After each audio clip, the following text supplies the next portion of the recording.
Մենք տեսնում ենք իրենց մեջ ընդգծված բողոքական երբեմն տարրեր, աղանդավորական,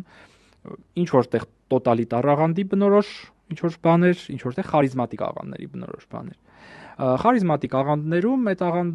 աղանդի առաջնորդը, հովիվը, իրենց մեջ եղած ամենախարիզմատիկն է։ Ոչ թե ամենաանմեղը, այլ նա, որ ամենախարիզմատիկ կերպով կարող է ցույց տալ իր անմեղությունը։ Ինքը այդ աղանդի ամենասուրբն է, նա բարին է, ամենաշատ ժպտացողն է, ու այնտեղ որպես կանոն, այդ որ ասում ենք անմեղ, Աստվածաշունչը ասում է անմեղ մարդ չկա։ Եթե որևէ մեկն ասում է, որ ինքը անմեղ է, ինքն արդեն իսկ սուտ է խոսում, հետեւաբար մեղավոր է, այս բանաձևը շատ հստակ տալիս է, Աստվածաշունչը խոսում է նրա մասին, որ բոլորը մեղք են գործում, ու բոլորը ապաշխարում են։ Ու սրբությունը դա ստատիկ ինչ որ անմեղսունակություն չի, դա անդադար աշխատանք է, սխալվելով, ապաշխարելով,